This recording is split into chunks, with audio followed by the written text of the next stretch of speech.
Do you feel like in Black art in general, do you feel like the voices are still marginalized in the art world? I Or do you do. feel like it's more talked about, more revered than it was in the recent past?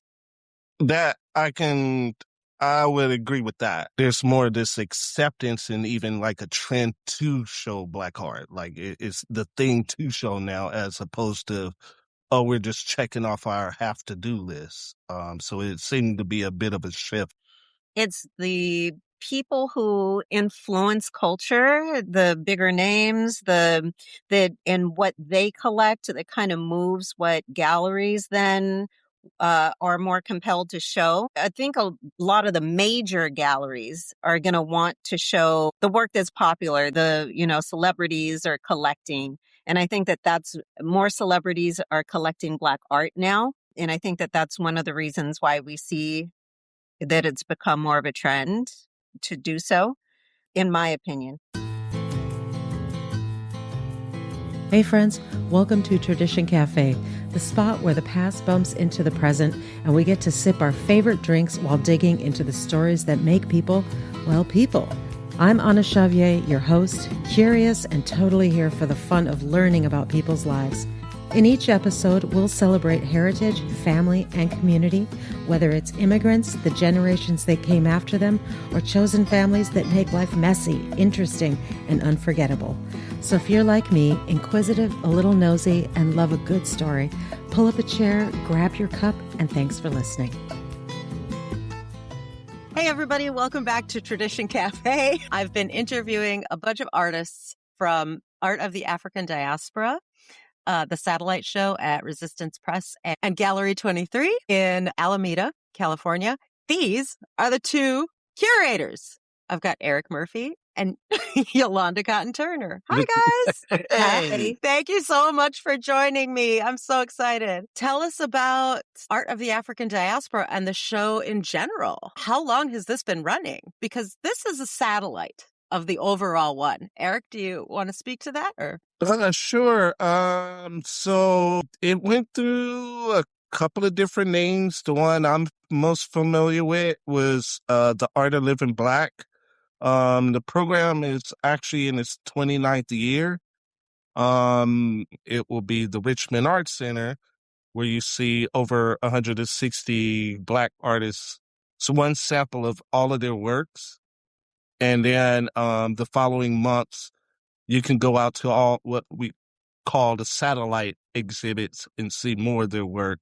how long have you been involved? You've shown art, but you've also been a curator as well. How long have you done each one individually, and how long have you done both at the same time? So curating, I've been doing for about 25, 26 years. For this program, this is actually my second year. So I've been under the wing of Yolanda and Jessica for this particular one because I was new as a participant for this program. So they assigned me as a curator to Studio 23 last year, and I learned from under Yolanda, Jess, and Wes, like how they structure it and set up their programs for their locations. So as an artist and a curator, last year was my first year participating as far as this program is concerned.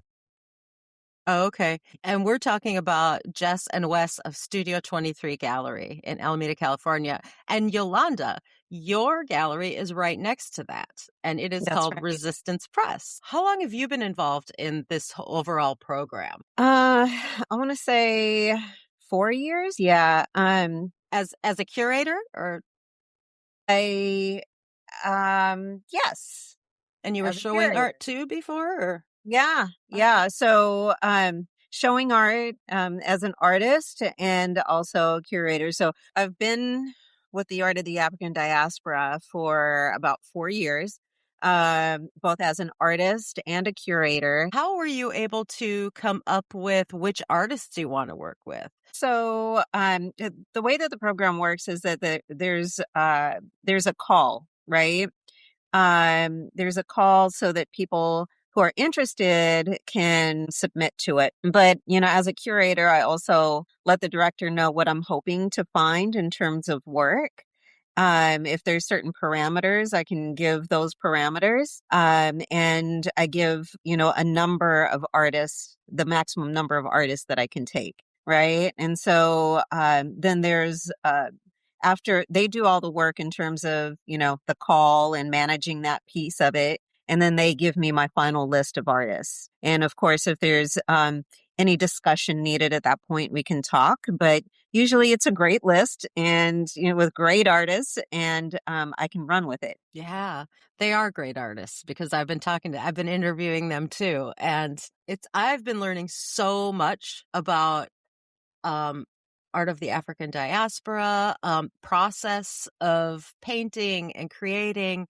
And Eric, let's talk about your art. Your medium is, I would say, you use a lot of maps lately, right? You're multi mixed media. Mixed media. Thank you. Mixed media. Okay. Yeah. Talk to me about your style and how did it come about? The work that I'm doing now is a series called Oakland All-Stars. So it's about famous people from Oakland. So two things I had a really liking for, since I know there's a better term to use, but anyway, I was always into maps and languages since elementary school, so it kind of stuck with me all my life. For this particular series, it kind of traced back to this group I was working with that's still around, the African American Quilt Guild of Oakland. And they commissioned me to do a design for their cover. And I was kind of jaded with everybody using the City of Oakland logo, and I needed something else to represent Oakland that's not so typical. So I was looking around and I started thinking about growing up. I was like, how come I know what the map of Compton, California looked like, but not Oakland? And, growing up watching NWA and everybody, they always pan the camera across that street sign with the map of Compton. So I start looking up the map of Oakland and I was like, wow, this is a beautiful shape. So I was like, I'm going to use that for their cover. That's something different. Not everybody using it. And that's how that started. Fast forward to 2022, I started the Oakland All-Star series, which is basically about famous people from Oakland or famous people that are affiliated with Oakland, got their start in Oakland. And this series was inspired by Shamar Moore when he was hosting the Soul Train Award back, not the awards, the TV series back in the early 2000s. And he introduced somebody to the stage that was from Oakland. But before he did, he was bragging like, yeah, I'm from East Oakland. I grew up over by Soprani Park. A lot of people didn't know that. And I sure didn't. My jaw dropped. All of our jaw dropped. Like, damn, this dude we grew up watching on the Days of Our Lives back in the 80s. He's from Oakland. I was like, what? So I was like, who else is from Oakland? So I actually sat on this concept for years and finally launched it. And it was actually going to start off as a t-shirt series with all these famous people. And then I had a show at Joyce Gordon Gallery, got desperate to put some artwork together. So instead of putting a bunch of them on the shirts, I decided to do a single portrait. And that's how that series began. It started with Juan Toscano Anderson, Zendaya, and then the people that's not from Oakland but have affiliation was like Van Jones, Steph Curry, and then like Carl Webb. Everybody knows him as Apollo Creed from the Rockies. His first professional career started off as a linebacker for the Oakland Raiders. So anyway, that's how that whole series started, and that's where the maps and languages came from. The one that surprised me the most was Mark Hamill. Mark Hamill, born and raised in Oakland. I did not know that. Everybody. I did not know that.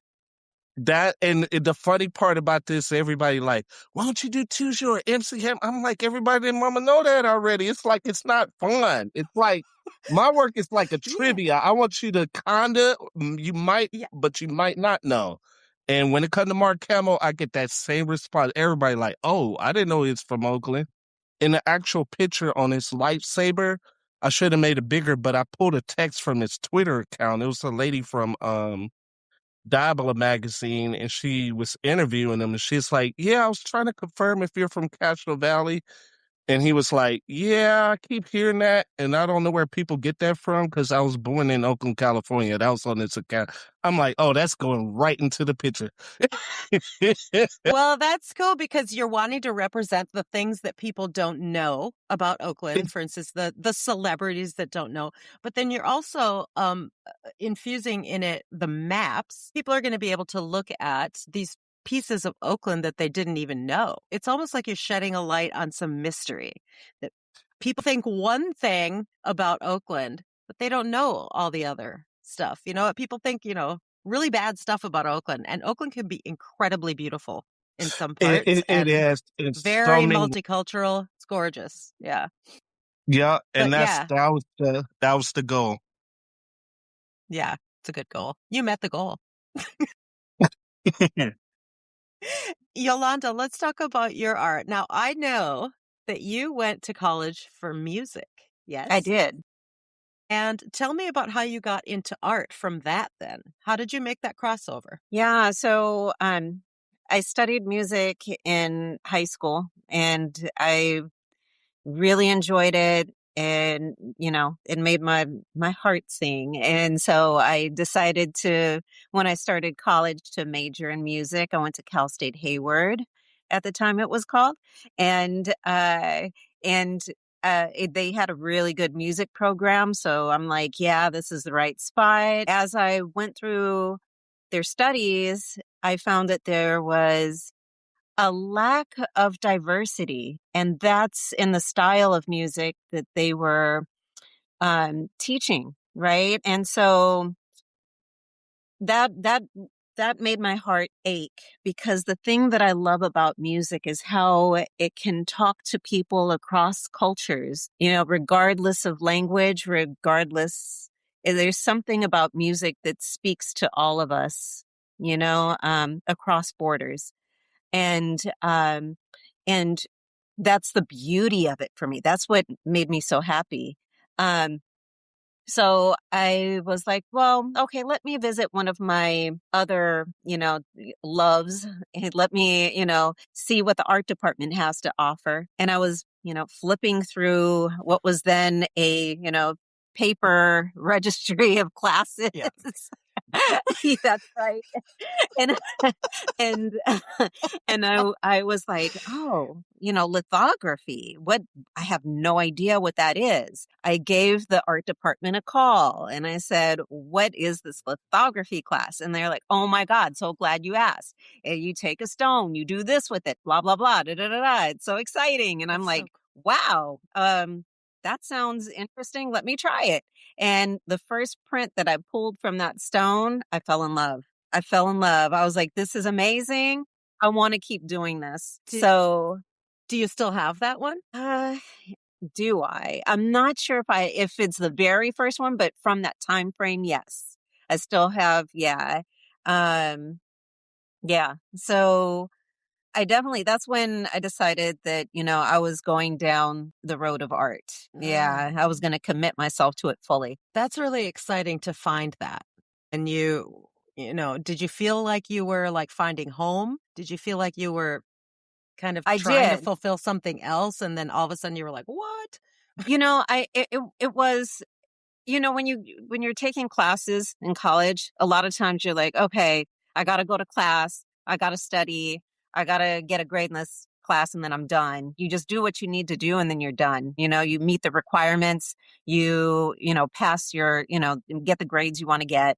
But with my art classes, it was a lifestyle. It was a way of living. I literally lived in my art studio classroom.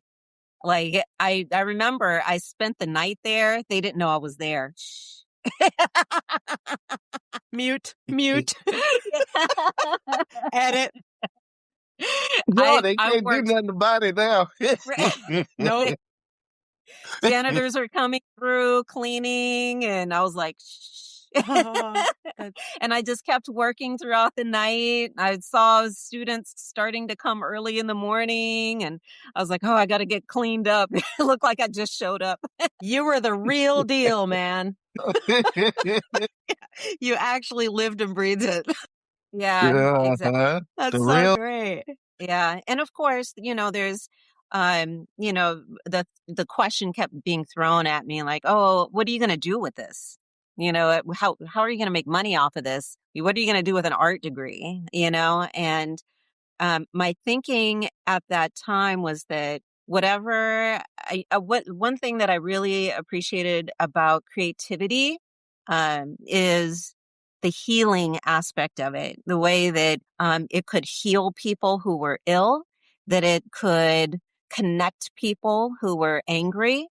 I just felt like creativity, art, music, all of the above was very healing, and that I wanted to use it to heal. So I didn't exactly have a plan, but I knew that that's what I wanted to do. I love that. Yeah, Have you found that it has worked for you in that manner throughout your whole life, the healing aspect? absolutely. Yeah. Absolutely. I think a lot of artists need that. We're kind of tortured souls. But Yeah. when you go through something, you lean on what really helps you express it. Eric, do you find the healing piece in your work? I do in terms of creating it. It's healing. What I get a joy out of is like when neighbors or somebody purchase my work, and then I'm over at their house, and one of them, she had it in her living room. She's like, "Oh, this is where I put your piece." Because things get busy, it gets crazy, and I just come in this room and I just look at it, and it's just kind of like a little vacation. So There it those is. kind of reactions is what I get a real joy out of, Joy. and that's what really that helps inspire me to know that it has this emotional connection with people. Yeah. And Yolanda, you do a lot of representation of Oakland, or you have a series that has an Oakland inspiration to it? So, yeah, I was raised in Oakland. And obviously through, the past some odd years, we've had a lot of change, both in communities and in businesses. But, a lot of our memories are held in the places that we used to go to, right? I remember my dad taking me to Esther's, and getting some peach cobbler. That was our thing. And we would talk to them there, and it was just something that we did, and it was a heartwarming memory that I still hold. Now, with change, comes a lot of upset, and I wanted to kind of heal that upset with my work. And basically, the Oakland Signage Series focuses on some of the signage of old businesses that were, placeholders in the community, right? That people remember, that people who grew up in Oakland had a connection to. And so I created that work for them to bring back those heartwarming feelings, those memories, to talk about those memories, right? So that other people, newcomers, could hear those memories, and therefore having more reverence and understanding for the place that they moved to, being able to kind of mesh the culture together instead of letting change rip it apart. Yeah, and actually I have a personal story about that work of yours. I went into Resistance Press with a friend of mine named Yolanda, who was Yes. born and raised in Oakland, and she saw one of your paintings, or what do you- Prince. prints. Thank you. Yep. She saw one of your prints, and I remember it brought tears to her eyes because Yeah. she and it was a family member or something went there all the Her time. dad. Yeah, her dad. Yes. Yeah. And it did. and she sat there and stared at two different versions of it. I think you had two different colors or something. Yeah. And she ended up wanting to have a picture with you. It was so great. And so as someone who moved from the Midwest to Oakland, I was Yeah. like, oh, I get to hear how it's home. You know, Right. I came here and it's home for me now too. Yeah. But I get to hear about the stories of the people who really feel this culture, who really were born with it, you know? I love that you brought that up. That gives context to an unfamiliar place that can make someone else's home seem like home to someone else. That can help the person who feels like their home is disrupted feel reconnected again, you Yeah, know? and also be able to say it to the world that you have them, society or, media or whatever has this one view of Oakland. Right. This is my home we're talking about, Right. And I have so many beautiful memories. Let me, share that with you and you can soak that in. Eric, what you got? You look like Sorry, the this cat. is what I had on earlier. It might look familiar. Hand, Is that hand. yours? I was wearing this earlier today, and I couldn't figure out whether to keep the shirt on or switch. And then, on God, I love the a giant bird. hand printed lino cut by this artist named Yolanda Cotton Turner. Oh my God, I sold so many shirts. Everybody loved Really? Quarter Pound. They love her shirts. And then my personal favorite growing up, Lynch Yeah. Barbecue. It's Huh? barbecue. Still there, right? They're No? Oh, Oh they're my There's gone. no more Flint. So this is near and dear to a lot of us who grew Oh up eating. yeah. Yeah. And she Yeah. recaptured our memory. It's I really couldn't help it. important work. I had to get both of them. It's like Oakland. No, Yeah. Yeah. Oh gosh, those must have been fun to create. Yeah, they were. Thanks for sharing that, Eric. Thank you. I couldn't help it. As soon as y'all start talking about it, I was like, pause. You're like, I'm sorry, I had to do it. I gotta go get it. I love that you're show and telling for her. Oh no, it's. I'm sorry, I had to So go there. cute. Oh no, that's staying in. But see, that's my art still at work. Yes, it is. Yes, it Doing its is. work. Everybody who's grown up here, and even I know those places, and I moved here in 2000, and I still Yeah. see, well, you saw how sad I got when I saw that Flint's was closed. When did Yeah. that close down? What the hell? Where have I been? Tell me about what it means to you to give back to that community, this Bay Area or East Bay. To the art of the African diaspora. You guys are bringing so many memories alive for people. How does that feel to be able to give back to that? It feels like a sweet debt to pay for being a part of the community. Love that. Yeah. Oh, that was good. That was good. Yeah. Ooh, that's some good tape. That was better than 007 Smart.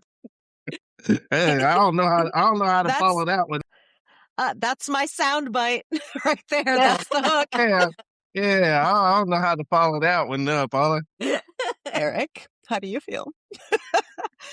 That's great. So what, tell me more about that feeling. Tell me about that emotion of sweet debt to pay. That's a beautiful way to put that. It's the place that, different places, different people, different events, different, just the life and culture of the East Bay has raised me.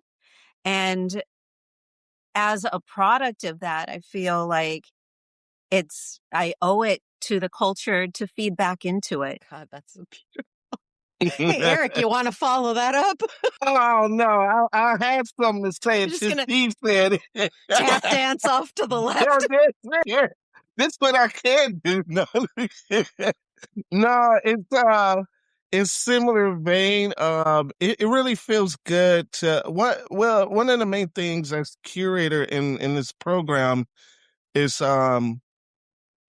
it's just being able to work with established artists, but also like emerging artists and just giving them an opportunity to feature their work. That's the beautiful thing about this program. You got a mix of all of them and they're in the same place. And the thing is, it's like it, it's just nice to give back and offer them a voice. And with these programs, it's just so many talent. It's just so much talent out here, and you don't know it until these programs come up. And to be able to serve these artists is amazing. And what's even more amazing and uplifting and encourage you to keep doing it is the feedback you get from the show. It's like, oh, I love what you guys did. I love how you curated the show. And it was one of the best shows I had. And, you know, when they start giving these kind of feedbacks, you like, yep, I have to do it again. Yeah. Oh, yeah. That's a call to duty. Right. Um, do you feel like in Black art in general, do you feel like the voices are still marginalized in the art world? Not as celebrated as they should be? I Or do you do. feel like it's more talked about, more revered than it was in the recent past? That I would agree with that. I think it's more spoken for, more recognized than previous years. Even in terms of art being collected, and it's been before, but I noticed it more like around the pandemic and around George Floyd. It's like this bigger turnaround and like quest to show Black art where I didn't see that before. It was like even like museums, they'll purchase it and then have it hidden in their collection and never get put out to be seen. And a lot of that seemed to change. I think there's like this trend and demand to the point where they feel there's more of this acceptance and even like a trend to show Black art. Like it's the thing to show now as opposed to, oh, we're just checking off our have to do list. So it seemed to be a bit of a shift. Mm. And me for it, I could be wrong, but I noticed it around George Floyd and post George Floyd.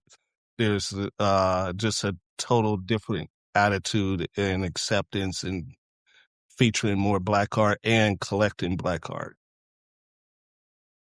Yolanda, did you want to say Yeah, something I about did want that? to say something. There's the the the thought that it's the people who influence culture, the bigger names, that and what they collect that kind of moves what galleries then are more compelled to show.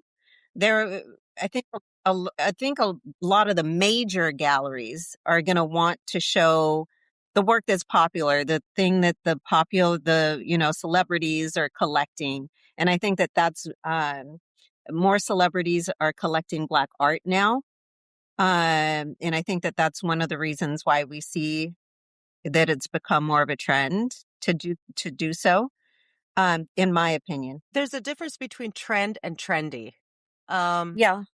so you're saying a trend as in like a movement of curiosity and knowledge and learning? It's not trendy though, right?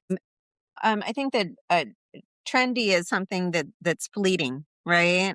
And of course, we don't truly know until time passes, But I feel like trendy also suggests something that's not deep in meaning, and I think that there is a lot of depth and meaning when we're talking about Black art. Kind of like with hip hop, it's like looked at as, oh, it's not gonna last, or it's not this, and then as time develop, you see how powerful, impactful it is.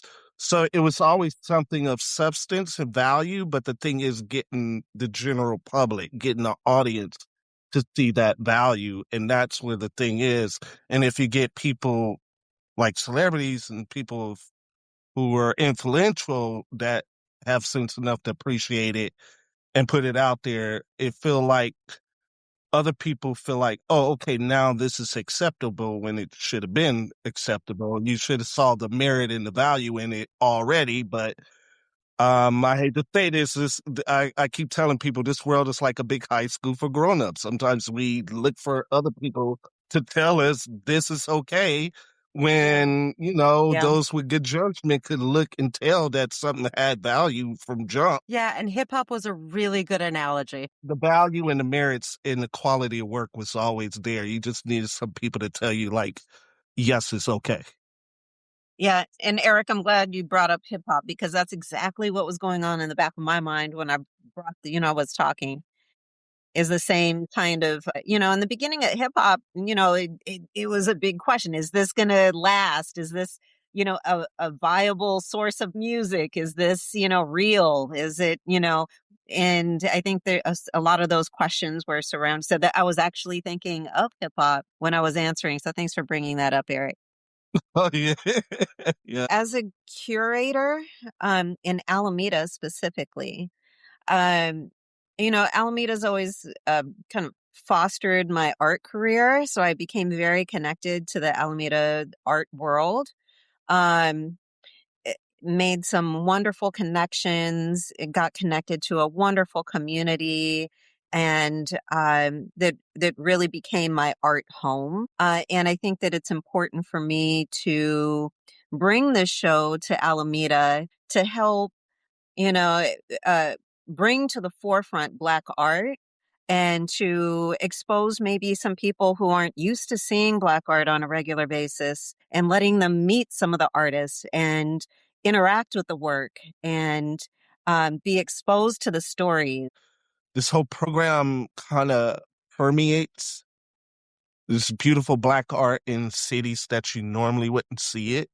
You got it in Vallejo, you got it in Alameda, you got it in Sonoma, you got, it's everywhere in areas that you normally don't hear or not used to seeing it. And it kind of showcases the work that we do and kind of expose cities that's maybe not used to seeing our work to That's see what we can do and what we have and the value of it. Yeah. that's right. That's right. Because this satellite show is one of many of the larger Art of the African Diaspora show that is based in Richmond. Yes. How many others are there? Because you mentioned Vallejo and then here in Alameda. Yeah, there's 150 plus I that's didn't in the know it was program. that many. In the program, yeah, absolutely. And then each satellite has, a handful here and there, we're all scattered about in our satellites, but there's 150 plus artists in Richmond. We're all showing, one piece to represent, who we are as artists.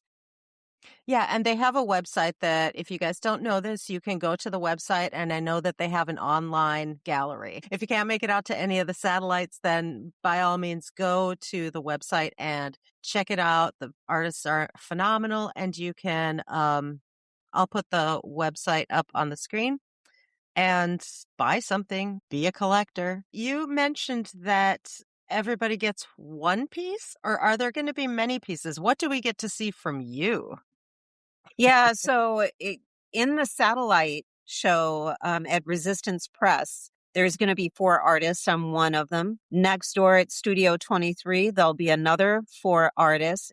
Eric is one of them. So you're going to have a total of 8 artists that you can see in one night, one event. We're right next door to each other. We share a courtyard. So, and we're working together to put on this event for the community. So, what are you going to see from me? That's going to be a surprise. What? What? You have to come to the show to see. Aha. There's the hook. Another hook, Eric. You got to keep up. Another hook. Have I actually seen the piece of work that I... You have not. No. Yeah. Yeah. Now I'm excited. Everybody else should be excited too, because her other work, phenomenal. Yeah. You had one shown. Well, we just saw the Oakland pieces, Right. prints, and you had another one in the larger.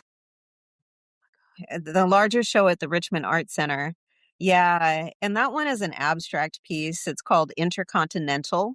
It's about, moving from one form into another. It's about moving out of an established set form into a more authentic sense of self.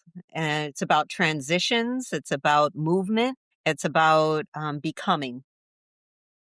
A vibrant, rich blue background representing the sense of truth that emerges when you are making some sort of move from one form to another. When you're making some transformation, you really come in tune with a true sense of who you are and trusting who that person is in order to emerge into that new form, right? The new form is sort of like a burnt orange.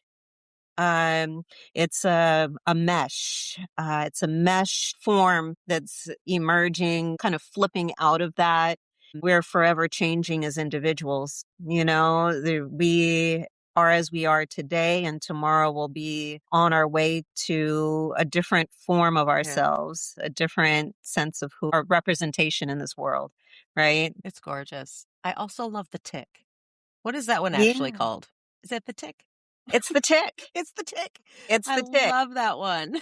Yeah, I created the tick on its own without a real place to go, just as ticks do.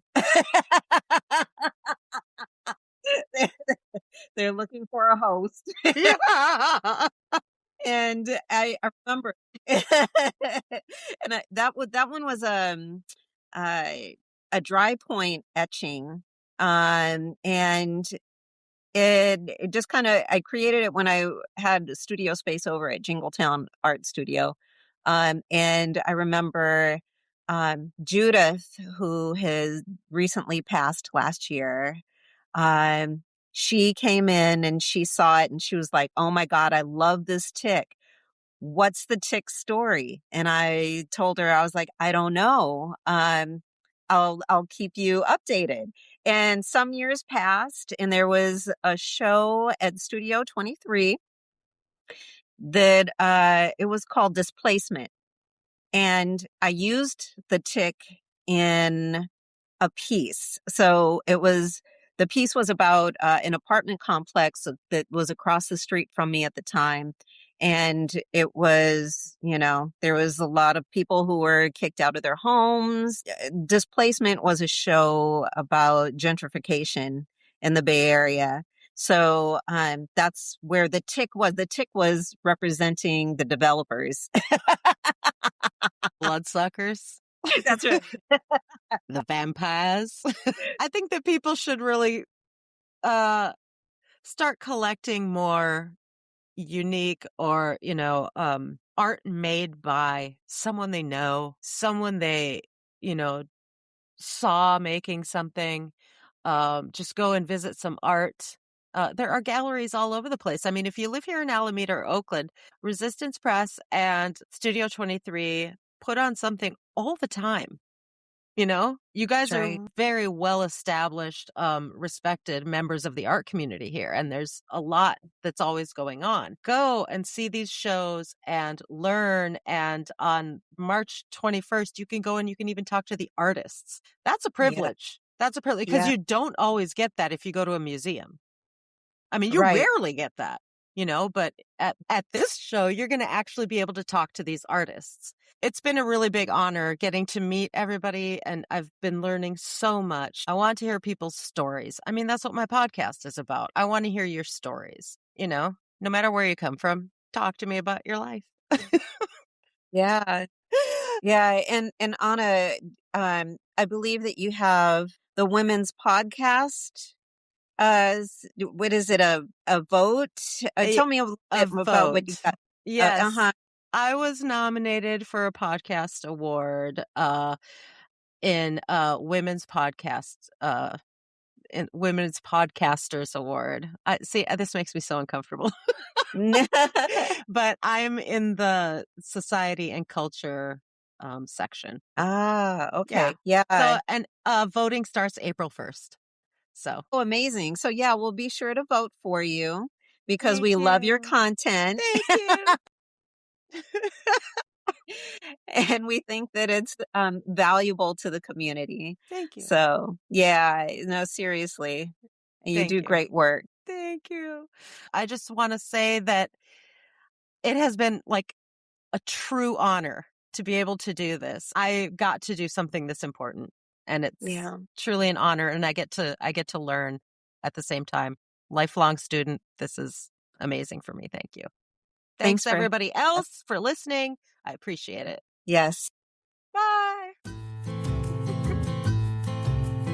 The Art of the African Diaspora Satellite Exhibition at Resistance Press and Studio 23. The project is made possible through the generous support of our sponsors who believe in the power of art and community. Julie's Coffee and Tea Garden is a serene, community-centered space in Alameda, offering organic coffee, herbal teas, and wholesome food, created to nourish both body and mind. Digifly is a grassroots, homegrown digital flyer distribution company made by locals for locals. Think of it as an electronic community billboard. Digifly's screens are all over the East Bay and seen by over 150,000 locals monthly.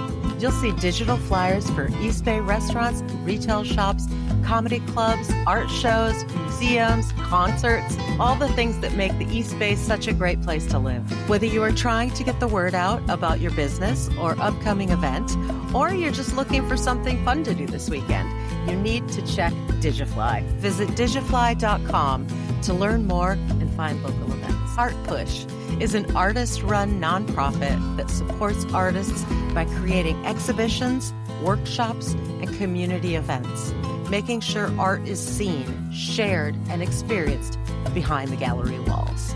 Visit my website at traditioncafe.com. You can also reach out to me at anna@traditioncafe.com.